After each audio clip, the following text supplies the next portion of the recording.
बिस्मिल्लाहिर्रहमानिर्रहीम। अस्सलाम वालेकुम नाज़रीन, आप यूट्यूब चैनल देख रहे हैं, मैं इमरान खान हूँ। नाज़रीन, जो मुरीदके के अंदर सानिया हुआ अब उसकी तफसीलात सामने आ रही हैं और कुछ अफवाहें फैलाई जा रही हैं।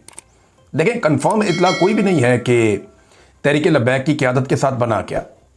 इब्तदाई तौर पर जो इतलात आई उनमें यह कहा गया कि उनमें से एक भाई ज़ख्मी हो गया, बाद में कुछ लोगों ने कहा कि दूसरा भी ज़ख्मी हो गया, फिर यह भी बताया गया कि दोनों में से एक भाई गिरफ्तार हो गया, फिर कुछ इतलात आई कि नहीं, दोनों भाइयों को गिरफ्तार कर लिया गया।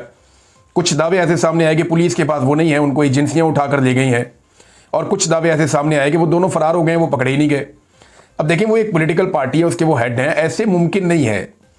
जिस तरह का घेरा पड़ा हुआ था वहां से निकलकर इस तरह जाना मुमकिन नहीं है, और वहां से निकलकर इतनी दूर चले जाना। अब ऐसी खबरें चलवाई जा रही हैं बाकायदा एजेंसियों की जानिब से, मीडिया पर्सनस को कह के कि आप बताएं जी वो आज़ाद कश्मीर पहुंच गए हैं या पंजाब की हदूद से बाहर निकल गए, और अब वहां से उन्हें उठा के वापस लाया जाएगा। देखिए, ये बड़ी अजीब बात है। आज़ाद कश्मीर जाने के लिए जो रास्ते हैं उन पर बहुत सारी चेक पोस्टें हैं, खासतौर पे आजकल के दिनों में तो बहुत सख्ती है। हाउ इज इट पॉसिबल कि वो वहां पहुंच गए, और जिस तरह का घेरा पड़ा हुआ था वहां से कोई नहीं निकल पा रहा था, ये वहां से कैसे निकल गए? ये वो बड़े सवालात हैं जो अब तक कुल मिला के मुझे समझ आती है बात। मुझे ऐसा लगता है कि जब अंधाधुंध गोली चलाई गई, बख्तरबंद गाड़ियां आई, और जब चीजें एकदम कंट्रोल की गई, लोगों को गलियों में धकेल दिया गया, और जो मेन कंटेनर है उसको आग लगाई गई, उस वक्त कुछ लोग गिरफ्तार हुए। और जो एनी शाहिदीन है उनका कहना है कि 25 से 30 लोगों का एक गिरोह आया था, और उसके बाद हमें कुछ समझ नहीं आई। अब ये अगर गिरफ्तार करके उस वक्त गायब किए गए हैं तो फिर एजेंसियों की तहवील में होने चाहिए दोनों भाई। अब मेरे ख्याल में कि ये फैसला किया गया है कि उनकी कानूनी गिरफ्तारी डाली जाए। अब दुआ मेरी ये है कि सारे सलामत हो। अगर क़यादत में से कोई शख्स जो है वो जाँ बहक हो गया तो एक नया फड्डा पाकिस्तान में पड़ जाएगा। पाकिस्तान की एजेंसियां इससे कैसे जान छुड़वाएंगी, ये एक अजीबोगरीब सिचुएशन है। अगर आज किसी को मसलियतन कोई झूठ बोलना पड़ा या अपनी किसी बात से पीछे हटना पड़ा तो तारीख बड़ी जालिम चीज है। कल सारी दुनिया जान लेगी, सबको पता चल जाएगा कि हकीकतन हुआ क्या था। जैसा कि अब हकायक खुलना शुरू हो गए। समा टीवी, ये अलीम खान का टीवी चैनल है। अलीम खान वो शख्स है जो प्रॉपर्टी का धंधा करता है, और इसकी एक सोसाइटी बड़ी मशहूर हुई आज से कुछ अर्सा पहले। समा टीवी भी इसका है। ये पार्क व्यू सोसाइटी जहां पे लोगों के प्लॉट और घर सारे डूब गए। तो अलीम खान ने अचानक से अपने चैनल पे पंजाब हुकूमत का ये जो ऑपरेशन था तहरीक लब्बैक के खिलाफ, इसके हवाले से बड़ी अजीबोगरीब रिपोर्टिंग करवा दी। यानी वो चीजें मंजरे आम पे ले आए जो बाकी चैनल या अखबार नहीं कर पा रहे। बड़े बड़े चैनल, बड़े बड़े एंकर वो डर रहे हैं कि यार अगर सच बोल दिया तो मुसीबत बन जाएगी। जो हमारे अपने सोर्सेज के साथ हमारे लोगों की बात हुई वो मैं आपके सामने बाद में रखता हूं, लेकिन अलीम खान का टीवी ये रिपोर्ट कर रहा है, और उन्हें ईदी आपको पता है पाकिस्तान की सबसे बड़ी जख्मियों को और लाशों को उठाने वाली सर्विस है।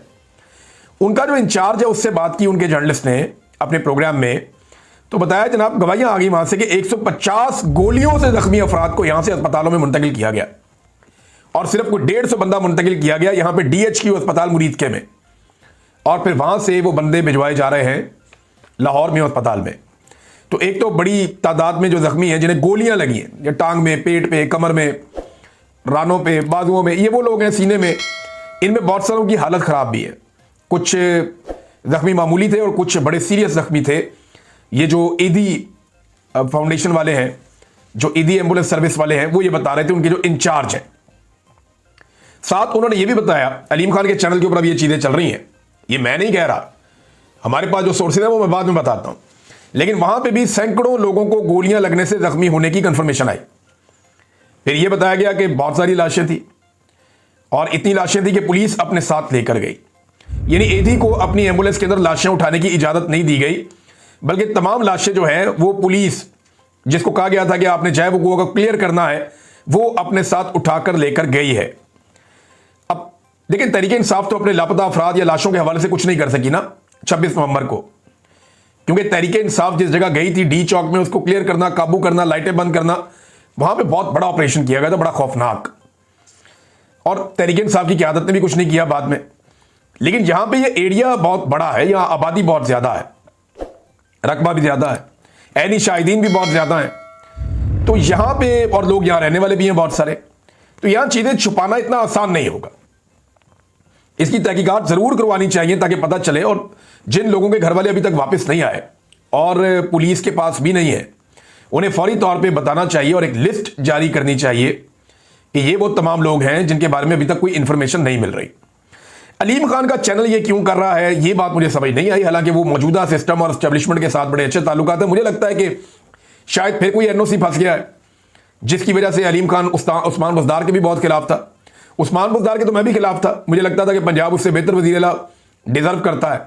लेकिन अलीम खान तो एक स्पेसिफिक रीज़न था ना कि या तो मुझे वज़ीर आला बनाओ या मुझे एनओसी तो दो, कम से कम अरबों का फायदा तो हो। तो वो एनओसी या तो कोई फंसा हुआ है या कोई इंक्वायरी चल रही है, ये आने वाले दिनों में पता चल जाएगा।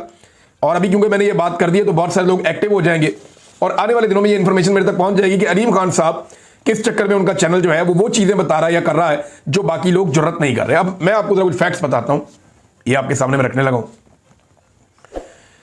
मेरा अपना एक बंदा, हमारा अपना सोर्स है, उसने पुलिस का जो सोर्स है उससे बात की है और कुछ 3 लोग इसके अंदर जो है उनसे डिफरेंट लोगों से बात की गई है। अब नाम हम नहीं बता सकते, लेकिन जो चीजें हैं वो मैं आपके सामने रखता हूं मुबैना तौर पे। ये क्योंकि डायरेक्टली मेरी बात नहीं हुई, मेरा एक सोर्स है, उसने क्लेम किया कि उसने 3 पुलिस वालों से बात की और उसने वो इंफॉर्मेशन मेरे तक पहुंचाई है। इसके ऊपर इंक्वायरी होनी चाहिए, मैं फिर कहूंगा बाकायदा जुडिशियल इंक्वायरी होनी चाहिए। लेकिन उसका कहना है कि धड़ाधड़ लोग उठाए जा रहे हैं इस वक्त पंजाब में। रिश्वत की एक मंडी लग चुकी है, बिल्कुल जैसे 9 मई के बाद हुआ था। वो ये बताता है कि ऑपरेशन में शरीक और उस इलाके के करीब तैनात पुलिस के 3 एहलकारों से उन्होंने पूछा कि कितने लोग मारे गए, तो तीनों एहलकारों ने जो तादाद बताई है वो कम से कम 60 बताई है। यानी 3 एहलकारों से जो बात हुई उनमें जो कम से कम तादाद है वो 60 बताई है और ज्यादा से ज्यादा वो कहते हैं 100 से ज्यादा लोग हो सकते हैं जिनकी लाशें वहां देखी गई। अब ये पुलिस वाले सोर्सेज हैं, ये क्लेम मेरे सामने आया। इंक्वायरी होनी चाहिए, जुडिशियल इंक्वायरी होनी चाहिए कि क्या वाकई इतने लोग मारे गए हैं। सवाल है ना, मैं तो वहां नहीं था, ना किसी जर्नलिस्ट को वहां पे छोड़ा उन्होंने कि रिपोर्टिंग कर ले, बल्कि सारे इलाके बंद करके अंदर वो जलियांवाला बाग बना के उन्होंने ऑपरेशन कर दिया। अब रिपोर्ट कर रहे हैं कि 3 लोग मारे गए हैं। वहां हमने तो 3 से बहुत ज्यादा लोगों की लाशें तो हमने खुद देखी हैं, जिनकी तस्वीरें और वीडियोज हैं। लोग अपने मोबाइल फोन बंद करके भाग गए सारे तरीके बैक वाले, उन्हें अपनी अपनी मुसीबत पड़ी हुई है कि ये तो पूरी रियासत पागल हो गई है। तो पुलिस वाले जो हैं वो अपना नाम ना बताने की शर्त के ऊपर ये बात करते हैं कि कम से कम 60 लाशें तो उन्होंने देखी, ये उनका क्लेम है। और ज्यादा में वो कहते हैं जी ये 100 से ज्यादा हो सकती है। 7 आरपीओज ने इस ऑपरेशन में हिस्सा लिया, 2 आईजीज, मुतअद्दिद डीपीओज, सीसीडी की जिम्मेदारी लगी कि लाशें और जख्मियों को उठाया जाएगा, जाए वकुआ को क्लियर किया जाएगा। दर्जनों लोगों की हलाकत गलियों और प्लाटों और ग्राउंडों में खून बह जाने के बायस हुई है, क्योंकि गोलियां लगने के बाद लोग जान बचाने के लिए मुलेका गलियों और मोहल्लों की तरफ भागे थे। उनको उठाकर ले जाया गया था। तिब्बी इमदाद का कोई बंदोबस्त नहीं था और तिब्बी इमदाद इनको ना दी गई। पुलिस और रेंजर्स खून के निशान फॉलो करके जख्मियों और लाशों तक पहुंचती रही है। 13 अक्टूबर को ऑपरेशन होने वाला पूरा दिन और अगली रात, सारी रात 13 और 14 की जो दरमियानी रात है, और 14 अक्टूबर का पूरा दिन रेंजर्स और पुलिस पूरे इलाके में सर्च ऑपरेशन और क्लियरेंस ऑपरेशन करती रही है। इलाके में शदीद खौफ व हरास, और जिसको वो मशकूक समझते थे उसको उठा लेते थे। ये वहां हो रहा।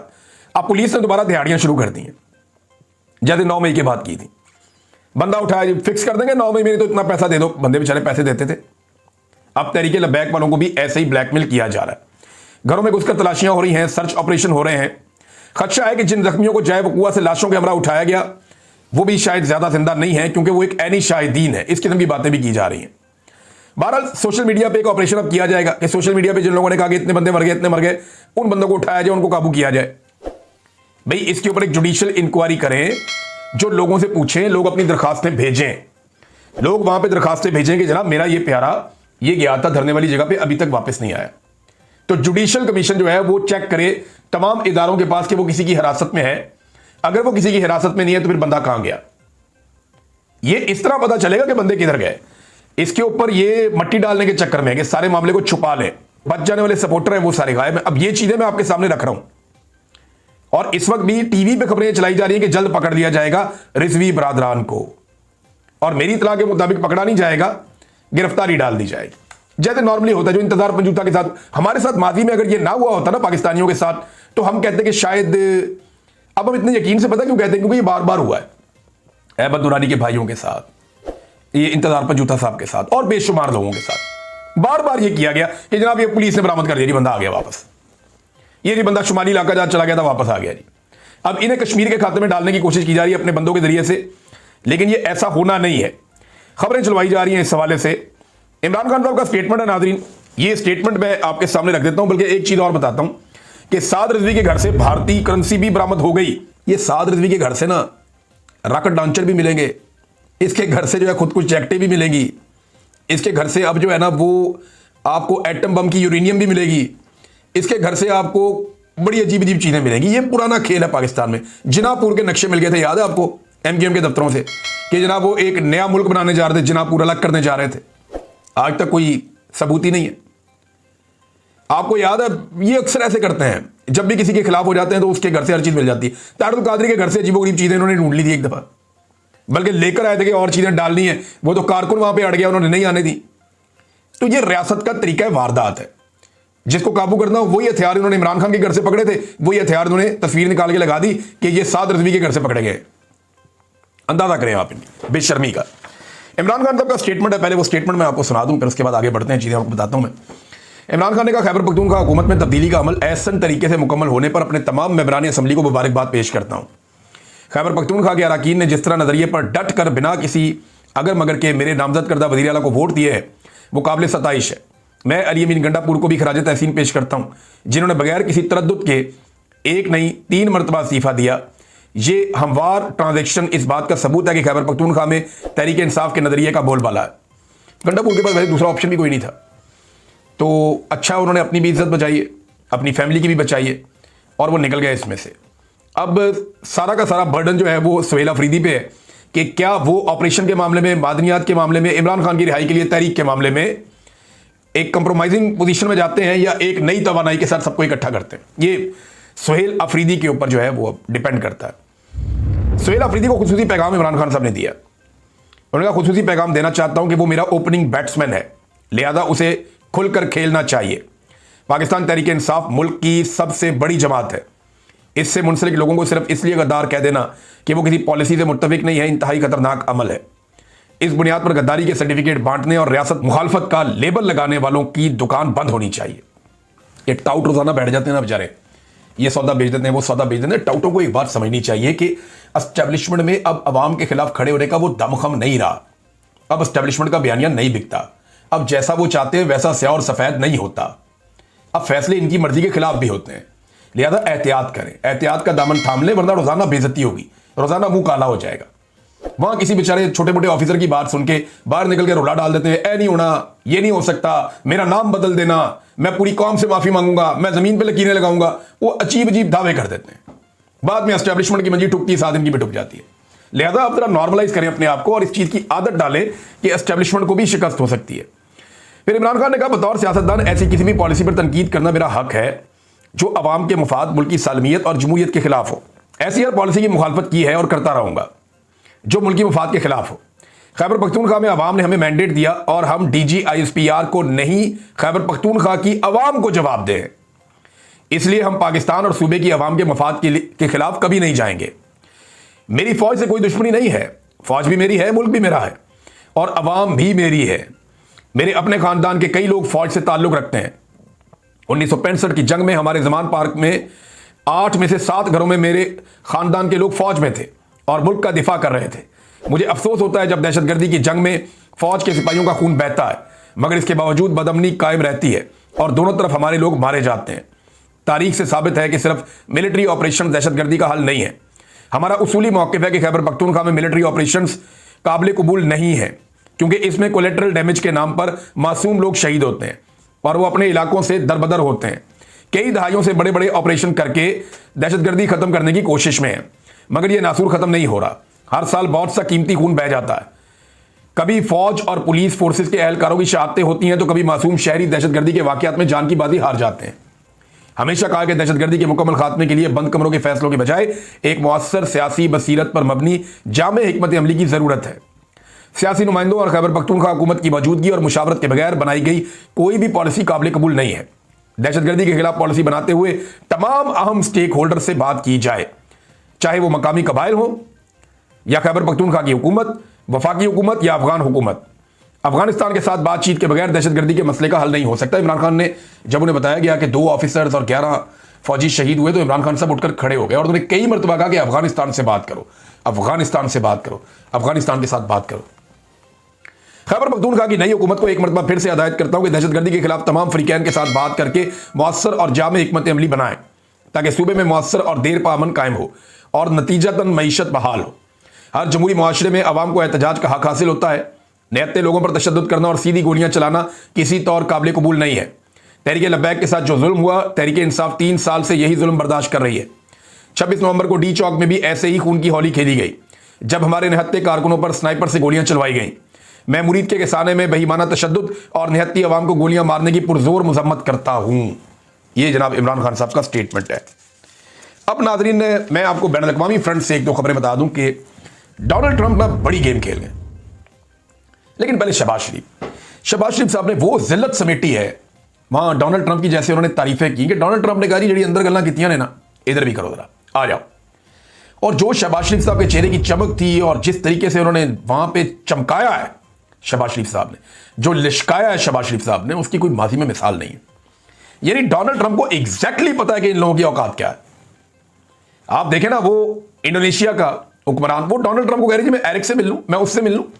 उनके बच्चों से मिलने के लिए मिन्नतें कर रहे हैं लोग, फिर आप सानू बचाओ, साड़ियां घूमता बचाओ, अवाम हमारे खिलाफ है, आप हमें बचाएं, आप हमारे माई बाप। ये चल रहा है जनाब।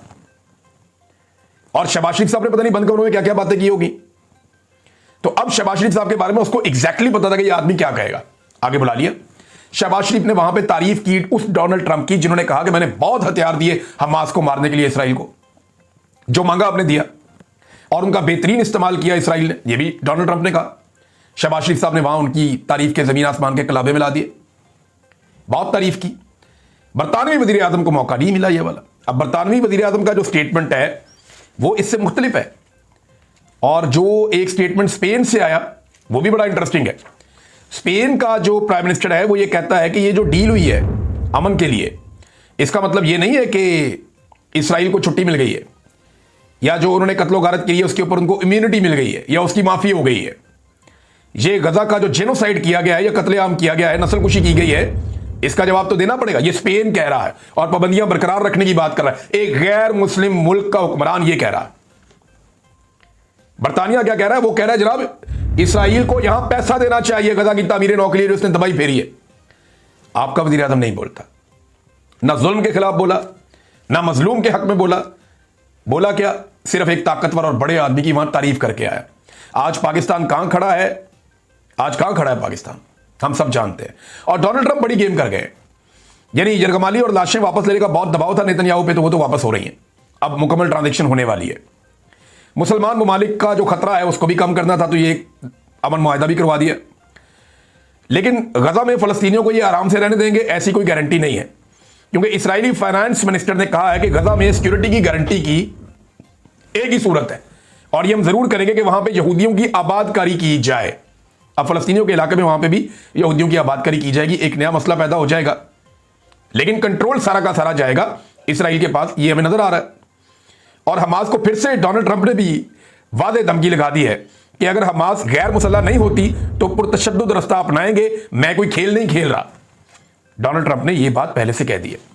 तो एक बात तो आप सारे लोग समझ लें कि जो दिखाई देता है वो होता नहीं है, और आपके वजीर आजम ने पाकिस्तानी मौक़िफ़ जो कई दहाइयों से है उसको पसे पुश्त डाल के एक नया मौक़िफ़ अपनाया है, जो वो मौक़िफ़ नहीं है जो कायदे आज़म मोहम्मद अली जिन्ना का था।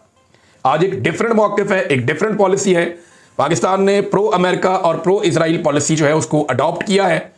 इसराइल के खिलाफ हर किस्म की पॉलिसी तर्क कर दी है, उनके ऊपर तनकीद बंद कर दी है और उनसे जवाब लेना बंद कर दिया है। जबकि डोनाल्ड ट्रंप को खुश करने के लिए उन्होंने वो तमाम चीजें की जो डोनाल्ड ट्रंप ने उनसे मांगी हैं। ये हकीकत है, आप इससे भाग नहीं सकते। आने वाले दिनों में मजीद क्लैरिटी आ जाएगी इन चीजों में। अब तक के लिए इतनी, अपना ख्याल रखिएगा, अपनी चैनल का भी। अल्लाह हाफिज़।